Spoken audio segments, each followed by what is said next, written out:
창세기 18장 구약성경 19페이지입니다. 1절에서 22절까지 같이 읽겠습니다.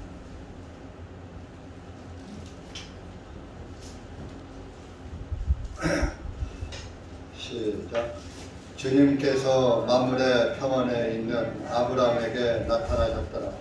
대낮 더운 때에 그가 장막문에 앉았다가 그가 눈을 들어 보았더니 보라 세 사람이 그의 곁에 서 있기에 그가 그들을 보자 그들을 영접하려고 장막문에서 달려나가 땅에 엎드리고 말하기를 나의 주여 만일 주께서 보시기에 이제 내가 은혜를 입었사오면 내가 원하오니 당신의 종에게서 지나가지 마소서. 내가 원하오니 물을 조금 가져오게 하여 당신들의 발을 씻으시고 나무 아래서 쉬소서. 내가 빵을 조금 가져오리니 당신들의 마음을 위로하신 후에 계속 가소서. 이는 당신들께서 당신의 종에게 오셨기 때문이다 하며 그들이 말하되 내가 말한 대로 하라 하며 아브라함이 급히 장막 안으로 들어가 사라에게 말하되 어서 고운 가루 세 쌀을 가져다가 반죽하여 화로 위에다 과자를 만들라 하고 아브라함이 솥대에게 달려가서 연하고 좋은 송아지를 가져와 젊은 사람에게 주니 그가 그것을 서둘러 요리하며 아브라함이 버터와 우유와 젊은 사람이 요리해 놓은 송아지를 가져다가 그들 앞에 차려놓고 그가 나무 아래에 있는 그들 곁에 서면 그들이 먹더라. 그들이 아브라함에게 말하되 내 아내 사라는 어디 있느냐 하니 그가 말하기를 보소서 장막 안에 있나이다 하니 그가 말하기를 내가 생명의 때를 따라 반드시 내게로 돌아오리니 보라 내 아내 사라에게 아들이 있으리라 하매 사라가 아브라함의 뒤에 있는 장막 문에서 그 말을 들었더라. 이제 아브라함과 사라가 나이가 많아 늙었더라. 그러므로 사라에게는 여자들에게 따르는 관례가 끊어졌더라.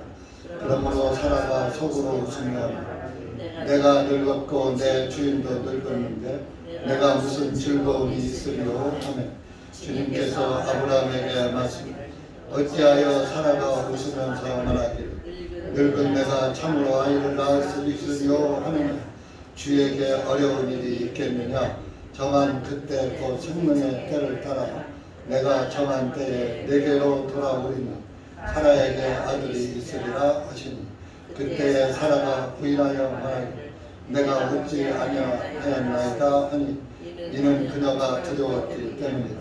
그러나 그분께서 말씀하시기를 아니라 내가 웃었느니라 하시니라. 그 사람들이 거기서 일어나 소돔 쪽으로 향하였는데 아브라함이 그들을 전송하러 그들과 함께 나가니라. 주님께서 말씀하시되 내가 하는 일을 아브라함에게 숨기겠느냐.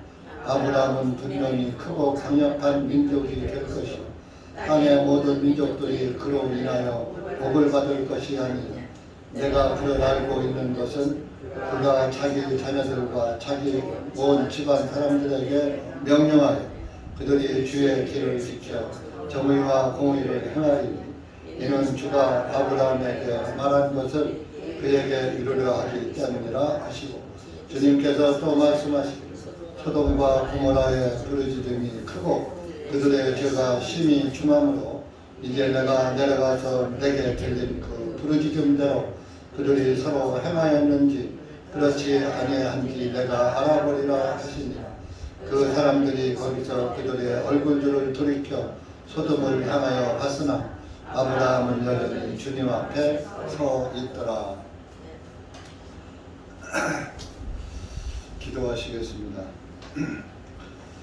하나님 아버지 감사합니다. 오늘도 주님의 은혜와 사랑 가운데 모였습니다. 그간에 코로나 전염병에 침범으로 우리 교회 형제 자매들이 모두가 이렇게 감염이 되어서 격리를 하시는 지체들도 있고 또 격리가 끝나서 오늘 모임에 또 이렇게 달려나온 또 지체들도 있고 또 코로나를 또 잘 피해서 또 이렇게 건강한 모습으로 주님께 나온 지체들도 있습니다. 하나님 아버지, 이 마지막 때에 정말로 사람들의 믿음을 보실 수 있는 그런 기회가 도래된 것 같습니다.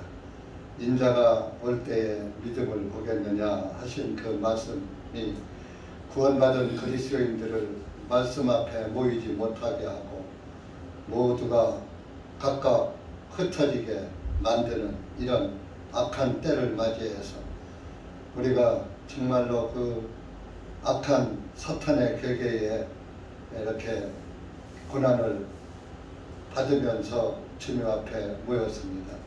이 한 시간 여기 고개 숙인 사랑하는 우리 형제 자매님들에게 말씀을 깨닫고 말씀을 믿는 그런 믿음의 시간이 되게 하시고 또 코로나로 인해서 참석하지 못한 또 지체들도 있습니다. 그들 어디에 있든지 주님께서 눈동자같이 지켜주시고 빨리 쾌차해서 다음 주부터 모두가 주님 앞으로 달려나올 수 있도록 은혜 베풀어 주시옵기를 간절히 원하오며 이 마지막 때에 난관을 잘 극복하고 또 사단의 그 뿌린 씨와 담대히 싸워서 승리하는 우리 그리스도인들이 될 수 있도록 은혜 베풀어 주시옵소서. 이 한 시간도 말씀을 주님께 맡기며 예수님의 이름으로 기도하옵나이다. 아멘.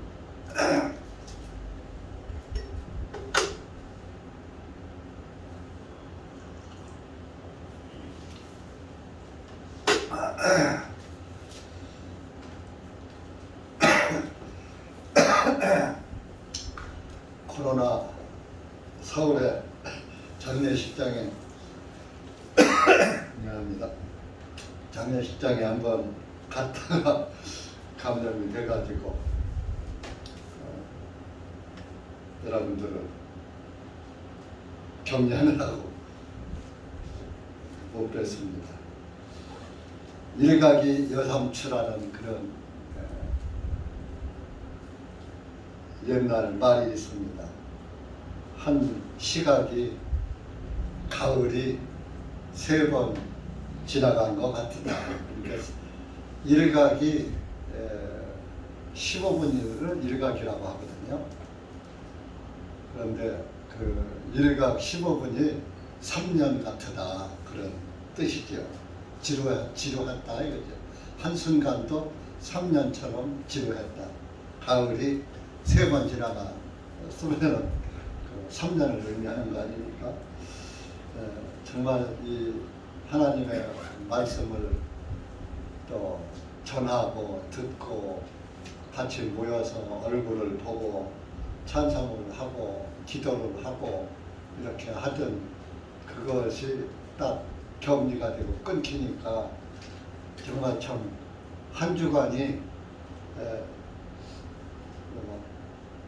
참 얼마나 지루한지. 지금은 격리가 일주일이니까 좀 다행입니다만은 그 전에 2주씩 하고 할 때는 얼마나 힘들 들었을까 그런 생각도 해봤습니다. 그런데 결론적으로 지금도 격리는 일주일이지만 한 2주 지나가야 거의 정상에 가까워지는 것 같고 또 사람에 따라서 2주가 지내도 휴유증이 또 허약체질을 가지신 분들은 휴유증이 남아 있고 그렇습니다. 그래서 어쨌든 이렇게 한번 홍역을 치르고 난 사람은 또 면역주사 맞은 거와 같으다니까 또 한편에 우리나라 속담에 매도 먼저 맞는 사람이 낫다 그런 말이 있듯이 또 한편으로 마음은 놓이기도 합니다. 근데 이 시대가 그래요. 어린아이들은 어린이집에서부터 유치원 또 학교, 학원 이런 밀폐 공간을 피할 수가 없고 또 직장 생활 하시는 분들도 사무실이나 이런 밀폐 공간을 피할 수가 없는 것입니다. 그러다 보니까 코로나가 온 국민들이 거의 다 걸리다시피 하고 이제 위드 코로나라 해서 코로나와 함께 간다. 그래서 제가 알아보니까 옛날 그 감기 걸렸을 때하고 다를 바가 없어요. 약도 없어요. 감기약 먹었어요. 감기약을 저는 좀 혹시나 해서 저 다니는 병원 의원에서 감기약을 일주일분을 처방해다가 놨었어요. 그래서 그거 있다고 그러니까 처방도 아니고 그거 다 쓰세요. 처방도 안 해주더라고요. 그래서 종합감기약을 사다 놨다가 그거 먹고 나중에 이제 가래가 조금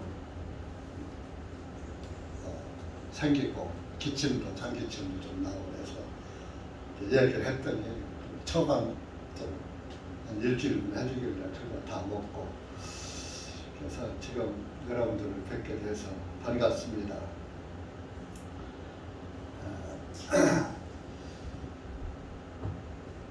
하나님의 사람들은 오직 의인은 믿음으로 말미암아 살리라 하시는 그런 말씀이 있습니다.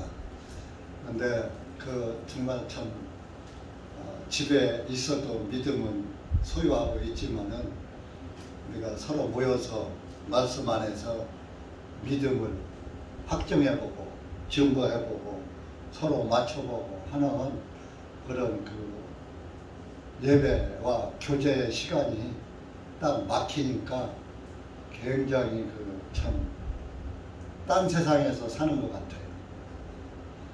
저런 종교생활 할 때나 복음 안에서나 사실 주일 예배 같은 걸 빼먹고 그런 적이 사실상 없었거든요. 특별한 경우에 한두 번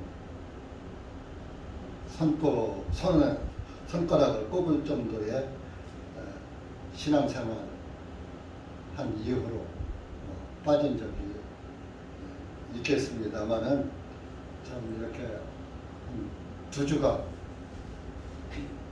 그 예배를 못 드려보고 참석을 못하고 처음이에요. 그래서 참 그런 일을 하다가 한 2주간 이렇게 있으니까 참 생각 나갔더라고요. 생각 나갔더라고요. 그래서 여러분들이 의인은 믿음으로 산다. 믿음은 들음에서 난다. 들음은 하나님의 입에서 나오는 말씀으로 말미암는다. 이런 하나님의 말씀이 있잖아요. 그래서 의인들은 말씀을 떠나서는 결코 살 수가 없다는 것을 아주 또 다시 한번 실감하게 됐습니다. 물고기가 물을 떠나면은 살 수가 없죠. 순간적은 좀 잠시는 아가미를 벌럭거리고 살아있지만은 얼마 못 가서 결국은 산소 부족으로 죽어버려요. 그러듯이 말씀의 자녀고 말씀으로 다시 태어난 그리스도인들은 말씀을 떠나면 육신은 살아있겠죠. 당분간 수명이 정해질 때까지 영은 살아있는 것 같지만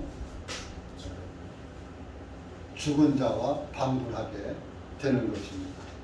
그래서 여러분들이 이런 어려운 때가 올수록 말씀을 더 가까이 하시고 말씀의 자녀는 말씀을 꼭 붙잡고 주님 앞에 가는 날까지 말씀의 지팡이를 잡고 있어야 됩니다.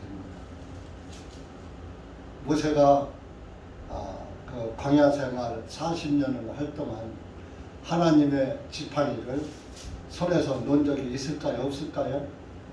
네?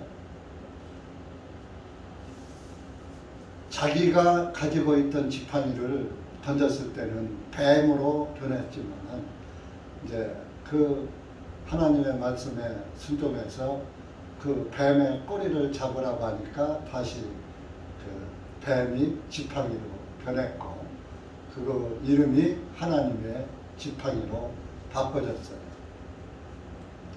여러분들이 가지고 있던 내 마음의 지팡이, 내 지식의 지팡이, 내 상식의 지팡이, 내 생각의 지팡이는 뱀이요 사탄의 생각이다 이겁니다.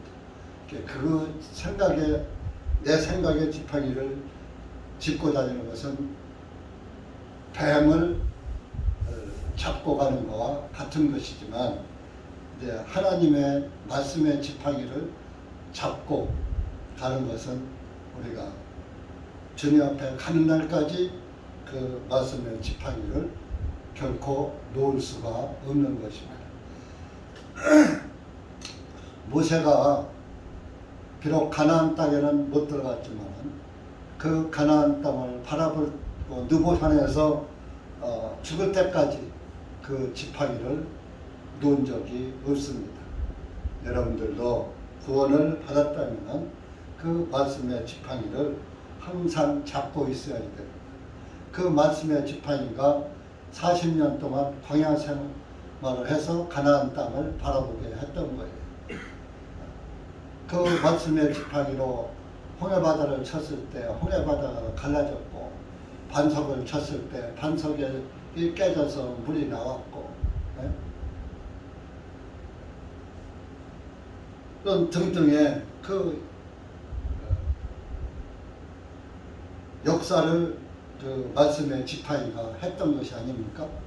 그런 것처럼 오늘 저와 여러분에게는 하나님의 말씀의 지팡이가 역사를 한다는 사실을 잊지 마시기 바랍니다. 오늘 창세기 18장의 말씀은 여러분들이 그전에도 한두 번 들으신 분들도 있고 또 못 들으신 분도 있을 줄 압니다. 그래서 이것은 이제 그 아브라함이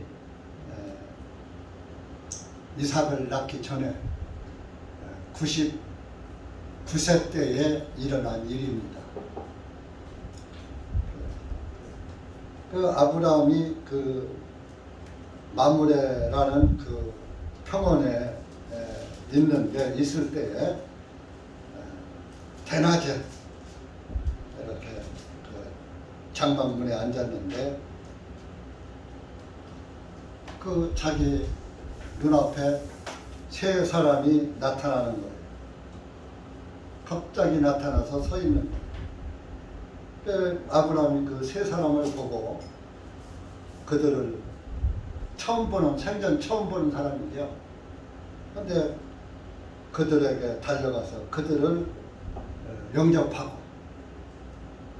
그들 앞에 땅에 엎드려서 나의 주여 3절에 이스라엘 사람들은 상대방을 자기보다 조금 그 위에 사람들을 주라고 그래요. 주라고. 하나님만 주라고 하는 것이 아니라 나의 주여 존칭어지요. 내가 은혜를 입었다면은 우리 집으로 들어가서 쉬어가십시오. 지나가는 나그네를 자기 집으로 초청을 하는 거예요. 길가에서. 요즘 문화에서는 이해가 가는 그 일이 아니죠. 요즘은 형제간에도 그 집에 함부로 못 가는 시대가 되고 말았어요. 간다고 하고 통보하고 가야 하고 오라고 해야 가지, 오지 말라고 못 가고, 부모 자식 간에도 역시 마찬가지. 아들 집에 갈 때도 나 간다, 딸네 집에 갈 때도 나 간다, 예 오십시오 해야 가는 거. 좀 그런 시대가 돼버렸어. 그러니까 이것은 길 가는 자기 대문에 걸터 앉았다가, 요즘으로 말하면 지나가는 나그네 세 사람을 보고 들어오셔서 우리 집에 들어와서 쉬어 가십시오. 그게 참 요즘 시대로서는 이해하기가 어렵습니다. 그러나 우리가 어렸을 때 우리 아버님 시대에는 그런 게 있었어요. 지나가는 길속 나그네 쉬어 가시오. 힘든데 쉬어 가시오. 우리는 그 길가에 집이 있었어요. 시골 길이지만은 큰 고개를 하나 넘어서, 고개를 넘자마자 이제 우리 집이 첫 번째 있는 거예요. 그 여름 같은 때는 그 고개를 넘어오다 보면 얼마나 목이 말라요. 햇빛은 쨍쨍 내려지지. 산 고개를 넘어서 그 고개를 넘으면 목도 마르지. 그렇다고 뭐 물이 또랑이 있나요? 뭐가 있나요? 그러다 보니까 목 마르면은 물 좀 주시오 하고 들어오는 길 가던 사람들이 많이 있었어요. 그러면 물 떠서 대접하고, 또 우리 사랑이 또 길가에 있고, 더운데 쉬어 가시오. 그리고 또 그 사랑 앞으로 포도나무가 큰 놈이 있었어요. 그래서 그늘이요, 아주 정자처럼.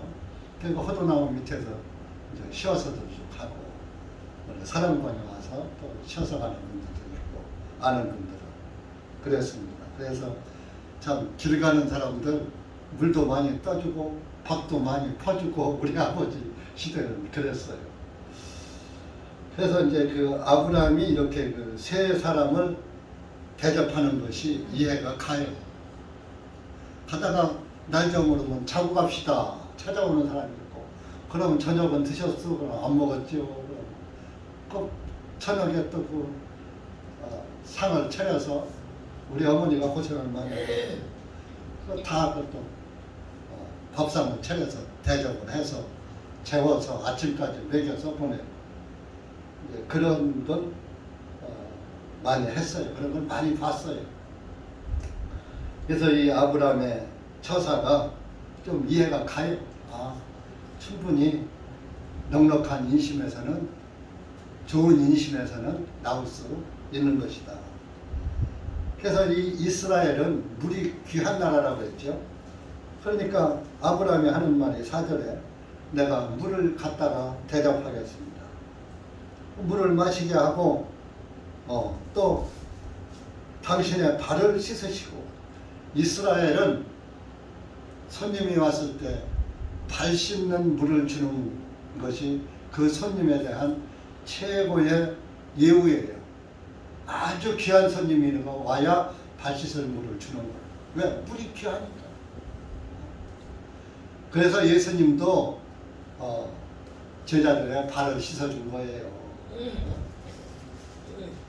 그 섬기시는, 나는 섬김을 받으러 온 것이 아니라 도리어 섬기려 왔다 하시는 그 말씀을 실행에 옮기신 거예요. 마태복음 20장 28절의 말씀. 그 제자들의 발을 씻어, 제자들을 최고의 대우를 해주신 거죠. 그래서 이 길 가는 사람 세 사람을 자기 집으로 들어오게 하고, 물을 갖다가 발을 씻을 물을 주고, 이스라엘은 사막 땅이니까 먼지가 얼마나 많겠어요. 발이 얼마나 더럽겠어요.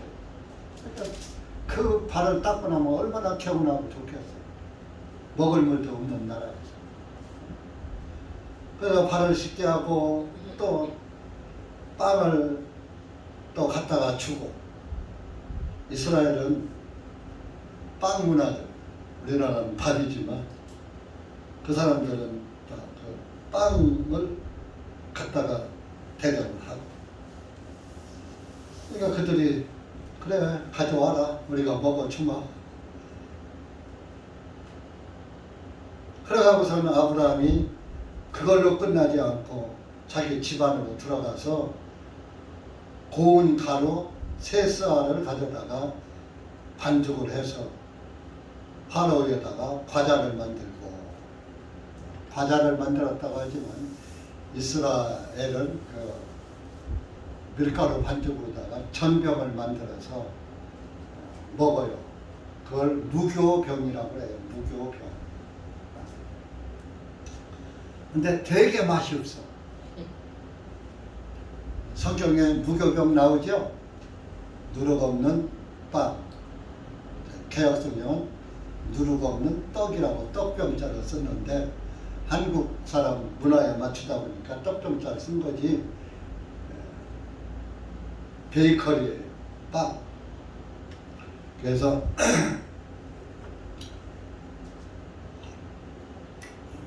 아직 목에 가래가 조금 약간 있어가지고 목이 깨끗이 났습니다. 그렇게 해서 이제 고운 가루로 반죽해서 화로 위에다가 과자를 만들었다. 전병을 만들었다. 그리고 그것도 끝나지 않고 7절에 보면은 소떼에게 달려가서 연하고 좋은 송아지를 가져다가 젊은 사람에게 줘서 하인들에게 줘가지고 요리하라고 소까지 잡아서 연한 소니까 아마 한 1년 된 한 송아지 정도일 거예요. 1년 된 송아지. 소도 나이가 많으면 고기가 질겨요. 그런데 송아지 고기는 한 1년 된 것은 연하고 좋아요. 고기 맛도 좋고. 어린아이들 살이 부드럽고 연하잖아요. 그렇듯이 짐승도 마찬가지예요. 그래서 성경에도 보면은 1년 된 암송아지, 1년 된 숫송아지, 1년 된 암염소 이렇게 나오죠. 그래서 뭐요? 그 연한 1년 된 그 송아지는 예수 그리스도를 의미하시는 거예요. 예수님은 33세에 죽으셨잖아요. 젊은 나이에. 그러니까 1년 된 송아지나 마찬가지죠. 연한 소, 죄 없으신 예수님의 모형이죠. 죄 없으신 그 예수님이 그 송아지처럼 죽으시는 거예요. 그래서 그 요리로 해서 갖다가 그 사람들에게 주고 버터와 우유와 그 송아지 요리를 해서 그들을 갖다가 대접을 하니까 그들이 먹었더라. 8절에 먹더라. 여기에서 이 세 사람은 셋은 하늘의 수라고 했죠. 셋은 또 세 사람은 성부, 성자, 성령을 의미하기도 해요. 삼위일체이신 하나님을 의미하기도 한다. 그래서 이 세 사람이 나타난 거예요. 그러니까 성부, 성자, 성령을 의미하는 뜻에서 세 사람이 나타납니다. 그러니까 하나님이 나타나신 거 사실은 아브라함이죠. 그러니까 하나님에게 드리는 것은 고운 가루. 고운 가루는 미리 부서지고 더 이상 부서질 것이 없을 정도로 빵구어진 부서진 것이 고운 가루가 되잖아요. 맷돌에다 한번 드르륵 가른 것은 굵은 가루예요. 옛날에 그 시골에서 술을 만들 때 누룩을 만들 때 그 밀을 맷돌에다 한번 드르륵 갈아갖고 누룩을 만들어 놨다가 술을 만들어요. 근데 그거 갖고 안 되는 거예요. 아예 아주 그냥 곱게 갈아가지고 부셔가지고 채로 쳐가지고 아주 더 이상 부서질래야 부서질 것이 없는 것이 고운 가루예요. 그것은 바로 예수님이 저와 여러분이 죄 때문에 하나님 앞에 부서지고 깨지고 심판받아야 할 것을 예수님이 우리 대신 부서져서 채찍으로 120대를 맞은 거예요. 이스라엘 율법에는 40대를 때리게 되어 있는 거예요. 그런데 그 당시 로마 법에는 3배를 더 때리게 되어 있는 거예요. 그래서 120대, 로마법에 의해서 들으셨으니까 120대의 채찍을 맞았는데 그 채찍 끄트머리에는 쇠꼬챙이나 이런 날카로운 쇠꼬챙이가 다 달려있어요.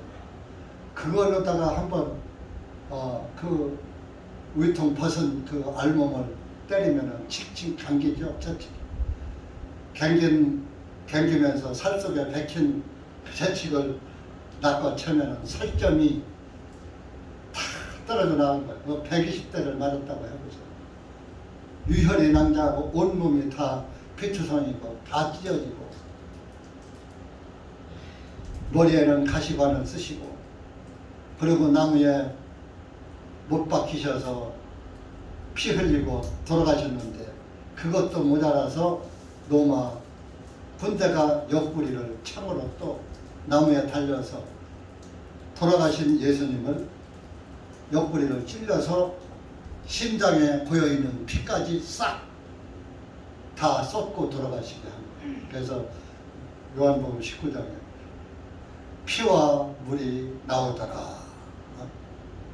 34절인가 19장. 이렇게 부서지신 분이 고운 가루, 예수님을 상징하는 거예요. 저와 여러분이 죄 때문에 그렇게 아주 그냥 부서져서 심판받고 멸망받아야지 될 저와 여러분을 예수님이 대신해서 그렇게 희생을 고운 가루처럼 부서지신 분이다. 예수님의 상징의 고운 가루. 그리고 그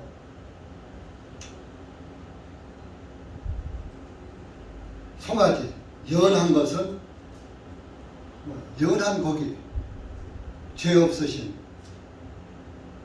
사람이 죄가 많고 악랄한 사람은 굉장히 그 우악스럽고 그렇잖아요. 그런데 사람이 온순하고 온유한 사람은 아주 유순하잖아요. 그러니까 이제 고기로 치면 연한 고기, 죄 없으신 예수님을 상징하는 거죠. 그분이 죽으신 거예요. 그래서 그 하나님 앞에 희생의 예물을 드린 거죠. 하나님이 그 피 흘려 죽은 송아지의 예물을 받으신 거예요. 창세기 4장에서도 아벨은 농산물을 드렸는데 농산물은 가인의 그 피와 땀으로 이루어진 것이 농사예요. 근데 아벨은 양치는 목동으로서 나무 그늘에서 자기는 쉬면서 양떼만 지키면 됐어요. 가만히 편히 있다가 잘 그 초원에서 자라는 양 한 마리 잡아서 첫 새끼 한 마리 잡아서 하나님께 희생예물로 드리니까 아벨의 예물을 받았는데 가인의 예물은 하나님이 받지 않으셨죠. 그래서 여러분들도 잘 아시다시피 농산물은 피가 없어요. 피 없는 제사는 예물은 하나님이 받지 않으시는 모형이고 아벨의 그 송아지를 드린 희생의 예물은 그 송아지가 죽어서 피 흘려 죽은 그 송아지 고기를 갖다가 드렸고, 피를 드렸고, 기름을 드렸고. 피는 생명이다 그랬잖아요. 육체의 생명은 피에 있다. 저와 여러분도 피가 없으면 죽죠. 우리 육신은 피가 없으면 죽습니다. 그 피가 생명이란 말이에요. 그래서 그 생명을 의미하는 피를 싹 빼고 죽어야 완전히 죽는 거예요. 그래서 그 송아지가 피를 흘리고 죽어야 죄의 대가를 치르는 거예요.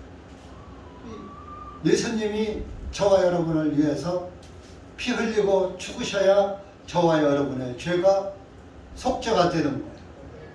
그러니까 아벨도 죄인이잖아요. 그러니까 그 송아지 한 마리 잡아서 드렸더니 하나님이 기쁘게 받으셨더라. 그 송아지가 예수 그리스도예요. 후일에 예수님이 이 송아지가 피 흘려서 죽듯이 예수님이 피 흘려 죽을 것이다 하는 그 모형으로 송아지를 드렸던 거 아닙니까?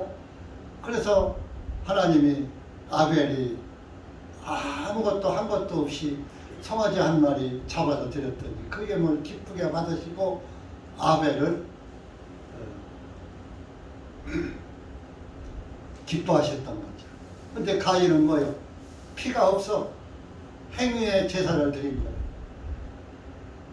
사람이 예수님이 없는 행위로 드리는 예물은 하나님이 받지 않으셔요. 오늘날 예수님이 없는 예물을 드리는 사람들이 많습니다. 예수님의 피를 믿지 않는 기독교인들이 많습니다. 가인의 제사를 왜 안 받았는지도 모르는 기독교인들이 많습니다. 제가 구원을 받고 나가던 장로교 목사님에게 가인과 예물에 받고 받지 않으신 것이 왜 그렇습니까? 왜 아벨의 예물은 받으시고 가인의 예물을 받지 않으셨습니까? 그랬더니 대답이 뭔지 아세요? 가인의 예물은 정성이 부족했던 것이고 정성으로 따지면 가인이 훨씬 농사가 금방 됩니까? 씨 뿌려야죠, 밭 갈아야죠, 씨 뿌려야죠, 또 풀 뽑아줘야죠, 가꿔줘야죠, 또 수확해야죠, 수확해서 또 그거 갖다가 먹을 수 있게끔 음식을 만들려면 손이 얼마나 많이 갑니까? 피땀으로 얼룩진 게 농사예요. 농사는 피땀을 흘리지 않으면 농사 못 져요. 진짜. 이마에 땀이 흐르게 져야 농사 일을 하는 거예요. 그러나 목축업은 아니잖아요. 그냥 지키기만 하면 되잖아요. 일이나 늑대가 오면은 쫓아주고 막아주고 얼마나 편해요. 그런데 가인의 예물은 정성이 부족해서 안 받았다. 거기에서 제가 실망을 했어요. 이 교회는 구원이 없구나. 그래서 결론을 딱 내렸죠. 그래서 그 교회를 참 떠나는데 인정으로는 떠날 수 없는 그런 지경인데 어떻게 해요? 진리를 따라가야지 인정을 따라가서는 안 되잖아요. 그래서 진리를 택해서 온 것이 오늘까지 왔습니다. 그래서 이렇게 그 송아지를 드린 것은 예수 그리스도의 희생의 예물을 드린 것이다. 그러니까 하나님이 받으신 거요. 삼위일체이신 하나님이 받으시고 거기에서 뭐를 줬어요? 선물을 준 거요. 야, 내 아내 사라 어디 있느냐? 길 가는 나그네가 어떻게 그 아브라함의 아내의 이름까지 어떻게 압니까? 하나님이 아니고서는 알 수가 없는 거예요. 이 안에 사라가 어디 있느냐? 어휴, 저 장막 안에 집안에 있습니다.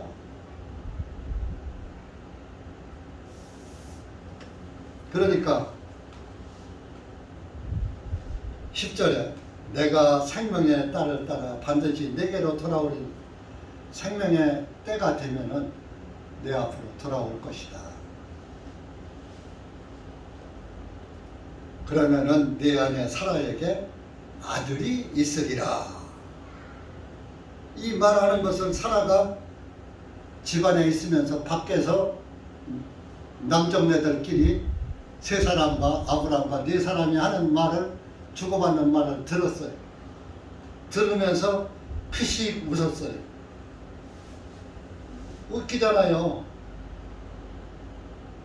아브라함이 이때 당시에 나이가 99세였었고 사라는 89세예요. 10살 차이입니다. 89세 할머니가 아들을 낳는다는 거예요. 내 아내에게 아들이 있을 것이다. 생명의 때가 된다. 생명의 때라는 것은 뭐야? 여자의 그 관례가 이제 있을 때는 그 임신이 될 수 있는 배란기가 돌아오잖아요. 그런 것을 의미하는 거죠.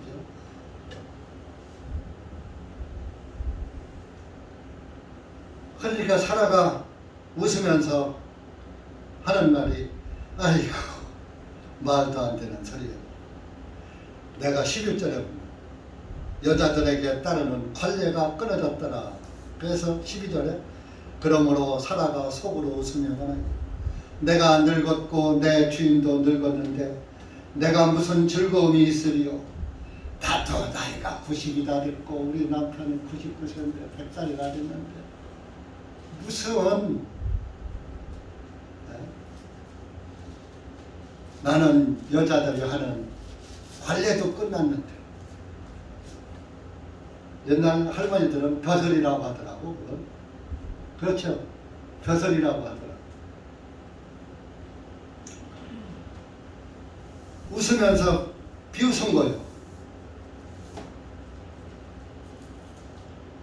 그러니까 아브라함에게 13절에 주님께서 여기 주님이라고 나오죠. 그 세 사람들이. 세 사람이 아까 하나님의 삼위일체 하나님이라고 했잖아요. 그게 그 세 사람이 삼위이라는 것이 여기서 증명이 되는 거예요. 13절에서. 주님께서 아브라함에게 말씀. 어찌하여 사라가 웃으면서 말하기를 늙은 내가 참으로 아이를 낳을 수 있으리요 하느냐. 주에게 어려운 일이 있겠느냐. 하나님이 못할 일이 뭐가 있겠느냐. 이거. 정한 그때 곧 생명의 딸을 따라 내가 정한 때에 내게로 돌아오리니 사라에게 아들이 있으리라 하십니다. 실질적으로 창세기 21장에 가서 1년 후에 아들을 낳는 거예요. 사라가. 이삭을 낳는다. 21장 한번 미리 가져보세요. 1절에서 5절까지 시작. 주님께서 말씀하셨던 대로 사라를 찾아오셨고 주님께서는 말씀하셨던 대로 사라에게 행하셨으니 이는 사라가 잉태하여 하나님께서 아브라함에게 말씀하셨던 그 정한 때에 늙은 나이 아브라함에게 한 아들을 낳았습니다.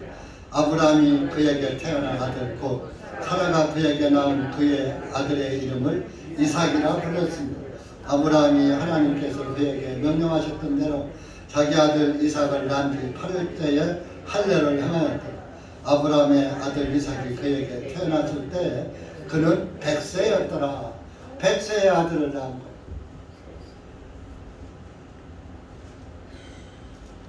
이게 100세의 아들을 낳았다는 것은 아브라함이 86세에 이스마엘을 낳았어요. 그런데 그것은 약속의 아들이 아니라 내가 너에게 86세만 돼도 아브라함이 기운이 있었던 거예요. 아들을 낳을 수 있는 기운이 있었다는 거예요. 요즘도 그 남자들 바깥에서 하는 얘기가 남자는 지팡이 들 힘만 있어도 아들을 낳는다. 80대도 낳는다. 이런 말을 하는 사람들이 들어있어요. 사실 불가능해요. 지금 제 나이에도 어려운데 되겠습니까? 그런데 이스마엘을 86세에 낳았잖아요. 아브라함의 힘으로 낳은 거예요. 젊은 몸종을. 너에게 아들을 줄 것이다 하니까 하나님이 아들을 줄 때를 바랬는데 안 주니까 그 사라가 자기 몸종 하가를 첩으로다가 들여갖고 아들을 낳게 만드는 게 이스마엘이에요. 그것은 아브라함의 힘으로 아브라함의 능력으로 낳은 거예요. 그런데 이삭은 이제 100세가 되니까 99세가 되니까 도저히 낳을 수가 없는 거예요. 왜? 사라도 끝났지. 아브라함도 끝났지. 아브라함의 힘으로 낳을 수 없을 때 하나님의 능력으로 낳게 하신 거예요. 여기에도 진리가 있어요. 여러분들도 하나님의 아들로 태어나려면 여러분들의 내 의가 다 죽어야 해요. 내 생각을 버리고 내 의지가 다 버려져서 나는 할 수 없습니다. 하나님 앞에 여러분들이 만세를 불러야지 돼. 항복을 해야지 돼. 하나님, 나는 정말 죄를 안 지려고 내가 죄 안 짓고 살려고 말씀대로 살려고 했는데 도저히 죄를 안 짓고 살 수가 없습니다. 눈만 뜨면 죄를 짓고 입만 열면 죄를 짓고 죄 안 짓고 살 수 없습니다. 하나님 어찌하면 좋습니까? 하고 자기 의를 내려놔야 돼. 나는 죄를 안 짓고 살 자격이 없는 사람입니다. 죄인으로서이다. 나는 감히 하늘나라를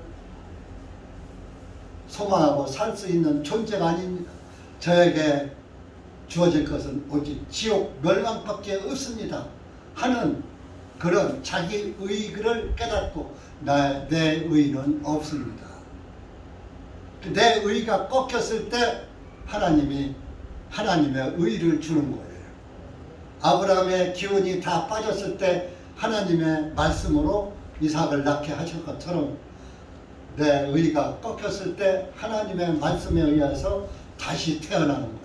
그것이 하나님의 아들이 되는 거예요. 여러분들이 다시 태어난 역사가 없으면 하나님의 아들이 되지 않은 것이라는 사실입니다. 내가 하나님의 아들 되고 싶다고 해서 되는 게 아니에요. 보세요. 요한복음 3장 한번 가보시죠.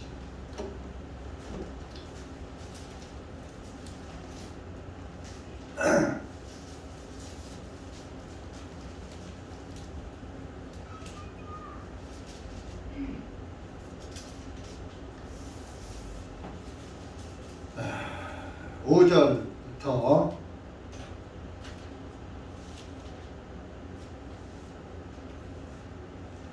8절까지 시작.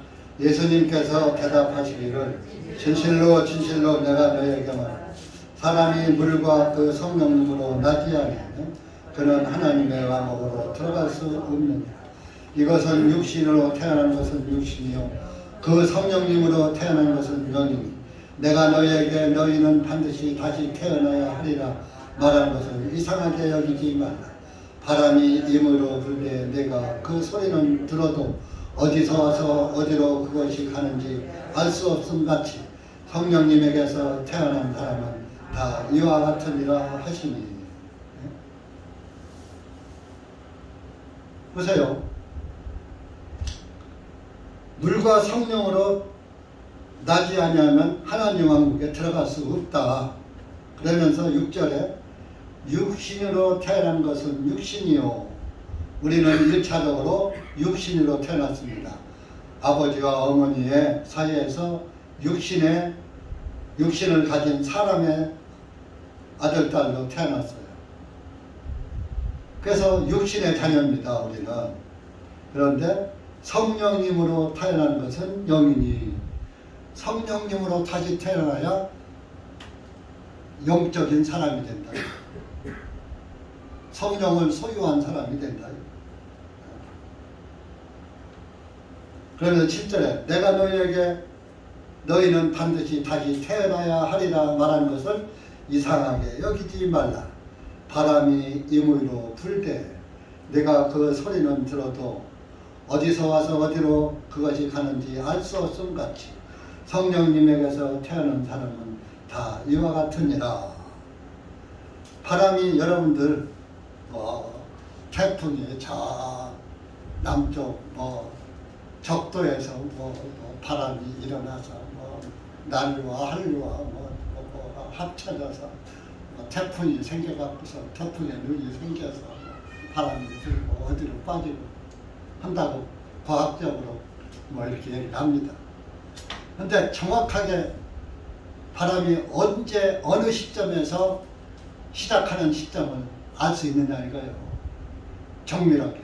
그리고 그 바람이 불어서 어디 내 앞에 훅 지나간 바람이 어디 가서 끝나는지 알 수 있어요? 없어요. 어디서부터 지금 나에게 불어오는 바람이 우리 에어컨 바람은 저 에어컨에서부터 불어와서 나한테까지 와서 이 벽 뒤에 가면 끝나지만 이 하나님의 그 바람은 창조하신 그 바람은 정확하게 시작된 시점도 우리가 100% 알 수 없고 끝나는 시점도 100% 알 수 없어요. 둥해바다로 태풍이 빠져나갔습니다 하는 것만 경로만 알지 어디 가서 완전 소멸되는 건 정확하게 모르는 거예요. 대강 그 시점만 아는 것이죠. 그래서 성령님으로 난 사람은 다 이와 같으니라. 여러분이 자녀를 낳아보신 분은 알 거예요. 또 여러분들도 태어나봤으니까 알고, 여러분들이 내가 모태에서 나온 거 알아요, 몰라요? 탁탁한 엄마 뱃속에 있다 나오니까 이렇게 밝은 대명천지 밝은 세상이 있네 하고 눈 번쩍 뜨고 이야 살았다 했어요? 알았어요? 내가 캄캄한 엄마 뱃속에 있다가 이 밝은 사람에 나왔구나 하고 만세 부르고 기뻐한 적 있어요? 난 날도 모르고 시도 몰라요. 어떻게 알았어요? 엄마가 너 나온 날은 몇 년, 몇 월, 며칠, 몇 시에 내가 너를 낳았다 라고 알려주니까 그때 가서 내 생일은 몇 월, 며칠, 몇 시구나 알잖아요. 본인은 모르는 거예요. 성령으로 태어나는 것도 마찬가지예요. 바람이 임으로, 바람은 성령의 바람, 하나님의 말씀에 성령의 바람이 다 나에게 불어와요. 말씀이 나에게 들려오는 것을 의미하는 거예요. 하나님의 말씀이 나에게 다 이렇게 주어지면서 하나하나 깨달아 가다 보면은 나도 모르게 머리가 끄덕끄덕하고 마음에서 아멘 소리가 나오게 되고 하다 보면 이거 죄인이네. 난 그거네. 부모한테도 잘했고 형제 간에도 잘했고 친구 간에도 잘했고 이웃 간에도 잘했고 좋은 일도 많이 했고 사원 사회봉사도 많이 했고 교회에다가 헌금도 많이 했고 하나님도 열심히 잘 믿었고 내가 이렇게 했는데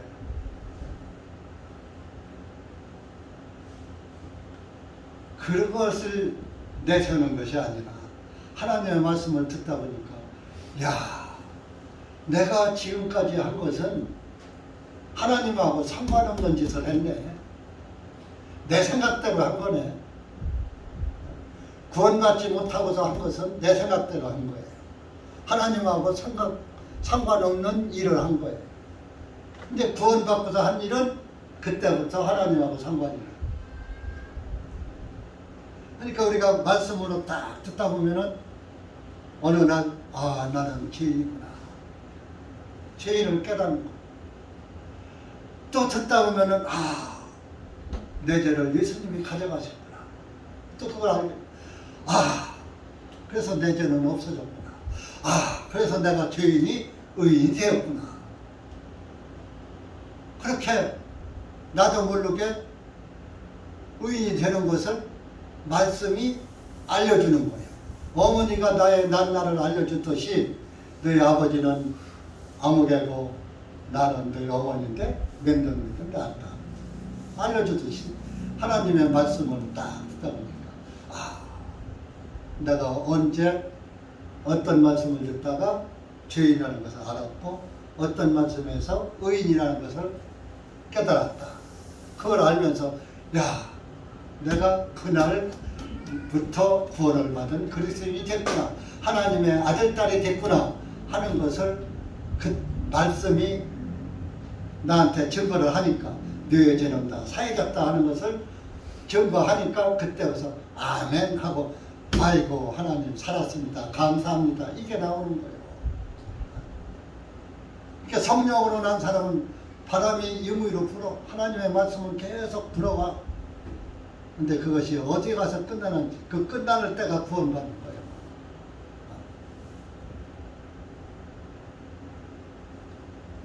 그러니까 여러분들이 말씀의 소리를 계속 듣다 보면은 어느 날 구원을 받게 돼요. 그런데 듣지 않으면은 믿음은 무엇에서 난다 그랬어요?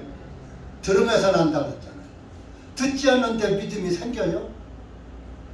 아기를 임신을 해야 아들을 낳지 임신도 않고 아들 낳아요?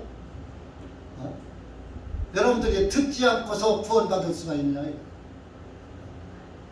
그래서 성령으로 태어난 사람은 다 이러한 나도 몰래 내가 거듭나려고 여러분들이 이 세상에 나올 때 엄마 가만히 있어. 엄마 힘주지만 내가 힘써서 나올게 하고 나온 사람이 있으면 손 들어봐요. 엄마가 힘썼어요. 엄마가 힘쓰고 여러분은 가만히 있다가 쑥 나왔은 거예요. 성령님이 힘쓰는 거예요. 하나님의 말씀이 힘을 쓰는 거예요. 여러분들의 심령을 움직이는 거예요. 마음문을 열어주는 거예요. 그렇게 해서 마음문이 열려서 말씀이 들리기 시작하는 거예요. 들리기 시작하면 하다 보면은 하나님의 아들, 딸로 쑥 태어나게 되는 거예요. 그러니까 말씀을 듣는 것이 중요해요? 안 중요해요? 그 마귀는 어떻게 해도 말씀을 못 듣게 하려고 만들어요. 막아요. 야, 하루 빠지면 어때? 야, 돈 벌어야지. 그냥 돈이 중요하지. 그렇게 하루 빠지면 어때? 평생 들을 말씀입니다. 네, 하나님의 말씀은 언제 나한테 역사할지 몰라요. 언제 어떤 말씀에서 내가 깨질지도 모르는 거예요. 그것이 뭐야? 성령으로 난 사람은 다 이러하니라. 나 자기도 몰래 내가 죄인이었었는데 의인 됐네. 자기도 몰래 의인 되어버리는 거예요. 내가 의인 되려고 애써서 되는 게 아니에요. 하나님은 우리에게 보이는 것으로 보이지 않는 것을 깨닫게 해주시는 거예요. 구원받는 것도 내가 힘써서 구원받는 게 아니고 하나님이 힘써서 구원받게 해주시는 거예요. 성령님이 역사해서 구원받게 해주시는 거예요. 그 성령님이 누구한테 역사해요? 말씀을 잘 듣는 성령의 바람. 성령의 바람이 불어올 때 그 성령의 바람을 잘 맞아야 해요. 여러분이 시원한 바람이 들어올 때 시원한 바람을 쐬면 상쾌하고 좋잖아요. 땀이 가시고 피곤이 풀리면. 성령의 바람을 쐬면은 하나님이 바꿔지는 거예요.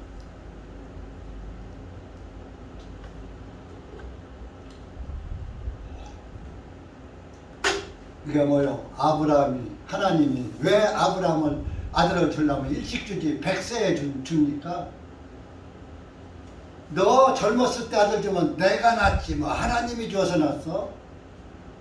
여러분들, 아이고 우리 아버지 어머니가 나를 낳았지 하나님이 뭐 나를 낳게 해주셨어? 이렇게 생각들 하실 거예요. 그렇지만은 육신의 부모를 통해서 나오게 해주셨지만 그것도 하나님의 역사예요. 여러분들 이제 학교 다니시고 다 사람의 임신, 출산에 대해서 배우셨습니다. 아버지의 정기와 그것이 어머니에게 들어가는데 그 수억만 마리 중에서 한 마리가 꿀이내서 태어난 게 바로 여러분들이란 말이에요. 그 수억만 마리의 경쟁자를 물리치고 여러분들이 나온 거예요, 이 세상에.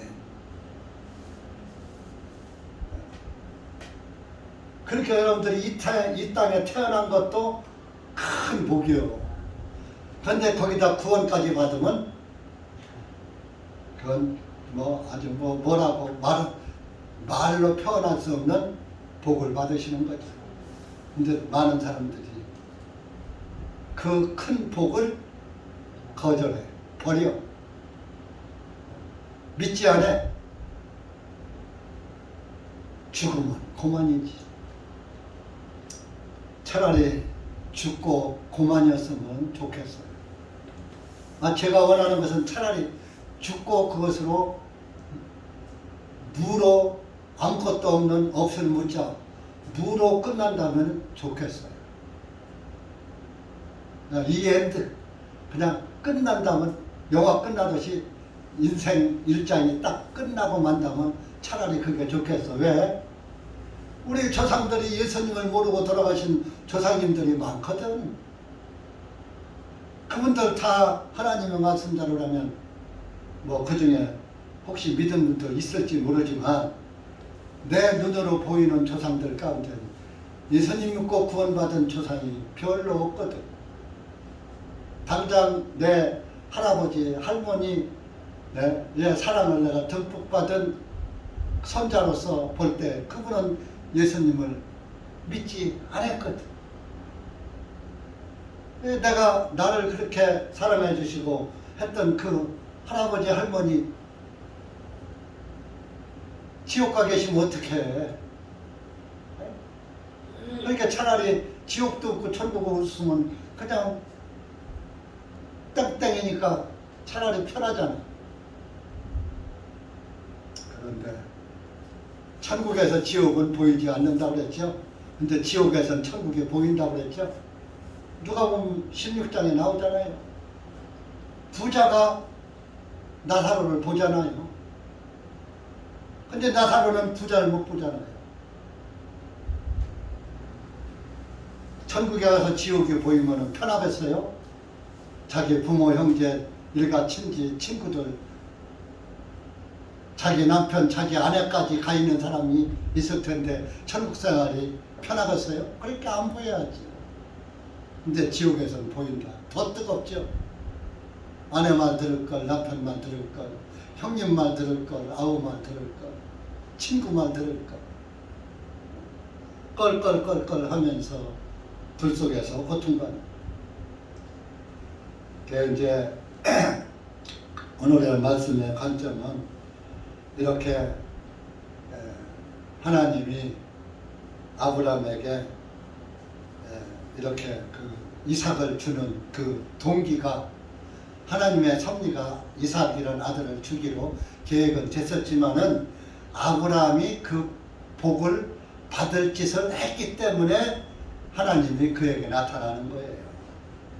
아브라함이 평소에 벌써 마음이 온유하고 관대하고 하나님을 향한 마음이 있었기 때문에 그 길 가는 나그네 세 사람을 대접을 잘 한 거예요.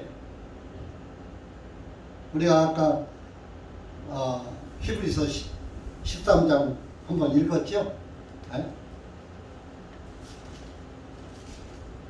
13장 보면은 2절에 보면은 낯선 자들을 대접하기를 잊지 말라. 안 읽었네. 13장 2절 찾아보세요. 히브리서.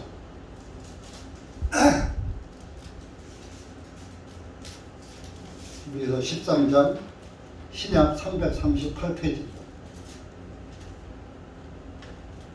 시작.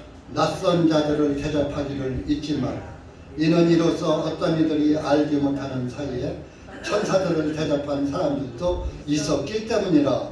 자, 자기도 모르게 천사인 줄 알고 대접한 게 아니라 그냥 세 사람이 자기 집 문 앞에 왔으니까 아이고 들어와서 쉬어가시오. 얼마나 길 가기에 덥고 힘드십니까? 들어와 쉬어가시죠. 발도 좀 닦으십시오. 시장하시죠. 음식도 드십시오. 송아지까지 다 잡아서 대접하고. 여기에서 볼 것은 그 아내 사라에게 가서 음식을 만들려고 요리하라고 했어요. 고운 가루 갖다 주면서. 그 아내 사라는 이거 알지도 못하는 사람한테 뭘 그걸 대접하려고 나 사람 귀찮게 그거 만들려고 하느냐고. 불평했어요? 안 했어요? 불평 한마디 않고 남편이 시키는 대로 했어요. 순종했어요.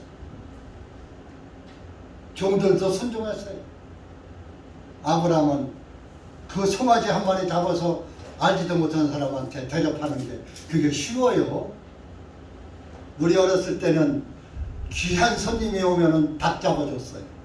그래서 딸네 집에 가면은, 친정집에, 처갓집에 가면은 씨암탉 잡아주든, 처갓집 갔다 오면 너희 장모가 사위 씨암탉 잡아줬느냐. 최고 손님의 닭 한 마리 잡아주는 건데 여긴 송아지를 잡아줬다니까. 그러니까 아브라함이 복받을 짓 했어요? 못했어요? 복받을 짓 했죠. 이렇게 천사인 줄 모르고 지나가는 손님으로 알고 대접한 거예요. 그런데 대접하고 보니까 천사도 아닌 하나님이었었다. 그러니까 여러분들이 손님 대접하기를 잘해야 돼. 이 세상에 살면서도 마음을 후하게 쓰고 모르는 사람도 잘 선하게 대해주고 부드러운 말로 좋은 말로 온유하고 겸손하게 잘 선심을 베풀면 그 사람이 어떤 사람인지 모르잖아요. 그렇게 해서 그에게 큰 은혜를 입는 수도 있다. 그것을 또 바라고 하면 안 되는 거예요. 그 사람의 인성이 그래야지. 그래서 손님 대접하기를 잘하라. 낯선 자들을 대접하기를 잊지 말라. 하나님 말씀이에요. 아브라함이 당장 그랬잖아요. 낯선 자 대접했는데 그것이 하나님이었다. 그래서 아들을 얻게 됐다. 그보다 더 큰 선물이 어디 있어요? 그래서 아브라함의 그 후손으로 오신 분이 예수 그리스도요. 아브라함의 이스마엘을 통해서 온 게 아니라 이삭의 후손으로 오신 분이, 이삭의 족보로 오신 분이 예수님이란 말이에요. 이스마엘은 예수님 족보에 들어가지도 않아요. 그것은 뭐냐? 아브라함이 자기 힘으로 낳기 때문에 하나님의 약속으로 말미암아서 난 아들이 하나님의 족보에 들어가는 거예요. 그러니까 여러분들도 하나님의 말씀으로 태어난 그리스도인이 돼야 하나님 나라에 상속되는 아들로 호적 등록이 되는 거예요. 그러니까 뭐요? 우리가 여러분들이 길가에 가다가도 만약에 저를 제가 이제 비우다. 제가 이제 목사잖아요. 근데 뭐 이마에다 목사라고 써붙였어요.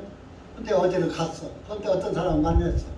그 사람이 모든 말을 잘 받아주고 모든 말을 다 받아주면서 잘 교제가 잘 되면 그 사람이 구원받지 못한 것을 알게 되면 구원의 복음을 제가 전해주면 그 사람이 구원을 받을 수가 있잖아요. 그럼 그 사람은 땡 잡는 거 아니에요. 그런데 처음부터 문전박대하고 멸시하고 천대하면 복음을 전해주고 싶어도 듣지도 않으니까 못 전해주잖아요. 만약에 잘 그렇게 하고 선하게 대해줬더라면 구원의 복음을 자기가 20년 30년 믿었는데도 못 깨달았던 복음을 들을 수가 있을 수도 있잖아요. 그럼 뭐 천사가 별거요? 하나님의 말씀 들어서 하나님 자녀 되는 것이죠. 그러니까 여러분들도 어느 누구를 만나느냐가 중요한 거예요. 이 세상에서 내가 누구를 만나서 누구를 알고 지냅니다. 그 여러분들 저를 알면서도 구원을 못 받고 이 세상 살다가 그냥 가버리면 물론 제 잘못도 있지만 제가 목사라는 거 알고 구원받은 목사라는 거 알고 복음의 말씀 전한다는 거 여러분이 다 알잖아요. 알고서도 복음 말씀을 듣기를 즐겨하지 않고 건성 듣다가 그냥 인생을 끝내면 아무 의미가 없는 거예요. 여러분들이 저와 여러분이 만난 것도 아브라함은 여기서 이제 새 천사를 만났고 하나님을 만났지만은 여러분들도 지금 이 세상에는 이제 천사가 나타나지 않아요. 성령님 시대예요. 성령 시대이기 때문에 성령님을 모신 그리스도인들을 만나면 구원받을 수가 있는 거예요. 그러니까 여러분들도 구원받고 성령 받으신 분은 여러분들이 못 전하면은 저한테 모셔오잖아요. 상담을 시키잖아요. 여러분 상담이 굉장히 중요한 거예요. 상담이 소 잡아서 대접하는 거하고 똑같은 거예요. 소 잡는 게 뭐예요? 예수 그리스도의 희생과 예물 대신 예수 그리스도를 알려주는 거잖아요. 그것이 소 잡아서 대접하는 거하고 똑같은 거예요. 여러분들이 구원의 확신이 없으신 분들은 저한테 상담을 요청을 하시라고요. 내가 아무개 형제, 아무개잖아. 상담합시다. 작업 끌으면은 억지로 끌려오겠죠. 근데 몸이 와야요, 마음이 와야 해요. 마음이 와야 돼요. 몸이 오는 건 소용이 없어요. 마음이 여러분들이 내가 한번 신앙 상담을 해봐야 되겠다. 나도 소고기를 한번 먹어봐야 되겠다.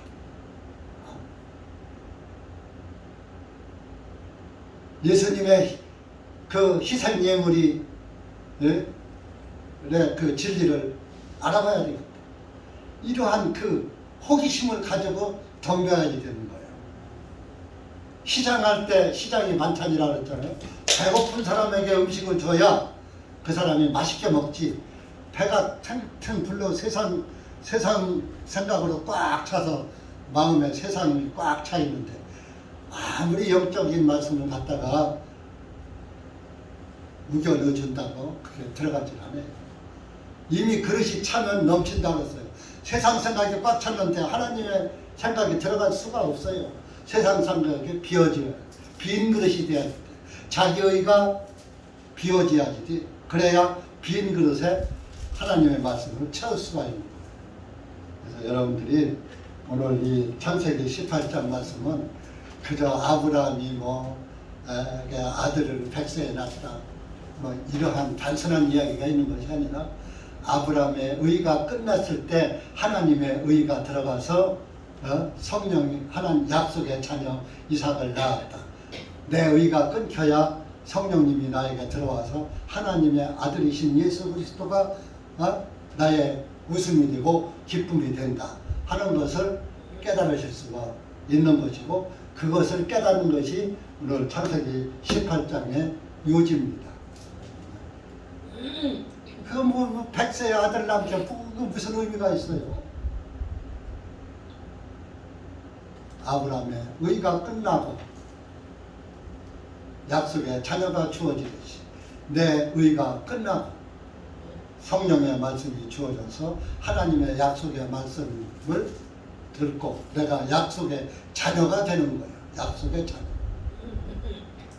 그것이 이삭의 자녀란 말이에요. 그 구원받은 사람은 이삭이란 그 뜻이 웃음이란 뜻이에요. 구원받은 사람은 마음이 양심이 늘 하나님을 향해서 웃고 있어요. 왜? 구원받았으니까 기쁘고 즐거워. 그래서 너서 기쁘고 기쁘도다 이 기쁜 소식을 온 세상 전하세 찬송 부르. 날마다 기뻐하는 거예요. 근데 구원받기보단 양식은 웃음이 없어요. 웃음 대신에 웃음을 잊어버린 사람에게는 근심밖에 없는 거예요. 여러분들 심령에 이삭의 웃음이 오늘부터 찾아오시기를 예수님의 이름으로 당부를 드립니다. 이미 이삭의 웃음을 간직하신 분은 그 웃음을 잃지 않도록 늘 하나님을 향해 바라보시고 이삭의 웃음이 도대체 뭐야? 왜 나는 이삭의 웃음이 없어? 하는 분은 당장 이삭의 웃음을 찾아 나서시기 바랍니다. 기도합시다. 하나님 아버지 감사합니다. 우리가 창세기 18장 말씀을 통해서 이삭의 웃음에 대해서 다시 말씀을 상고해 보았습니다. 아브라함의 의가 끝났을 때 약속의 아들 이삭이 주어진 것 같이 우리 인간의 의가 끝날 때 하나님의 약속의 말씀이 생명이 되어서 하나님의 자녀가 되는 권세를 주신다는 말씀을 우리가 오늘 보았습니다. 하나님 아버지, 여기 모여 숙인 사랑하는 우리 형제 자매들 모두가 약속의 자녀가 되고 성령님의 을 통한 아들 딸들이 되어서 늘 이삭의 웃음을 잃지 않고 항상 기뻐하며 항상 감사하며 항상 찬송하며 항상 이 기쁜 소식을 누구에게 또 전해주고 하고 기쁜 소식을 전하는 그 그리스도인들이 될 수 있도록 은혜 베풀어 주시옵기를 간절히 기도합니다. 오늘 이렇게 오래간만에 참석한 또 지체들이 있습니다. 그 한심령 주님께서 함께해 주셔서 항상 말씀 안에서 역사하셔서 약속의 자녀로 세상을 이기며 살아갈 수 있는 은혜와 성령이 충만한 하나님의 자녀로 살 수 있도록 은혜 베풀어 주시옵소서. 또 이렇게 집에서 코로나로 인해서 나오지 못하는 지체들 주님께서 지켜주시고 휴증 없게 하시고 더욱 건강한 모습으로 주님의 교회를 찾을 수 있도록 은혜 베풀어 주시옵소서. 예수님의 이름으로 감사하며 간절히 기도합나이다. 아멘.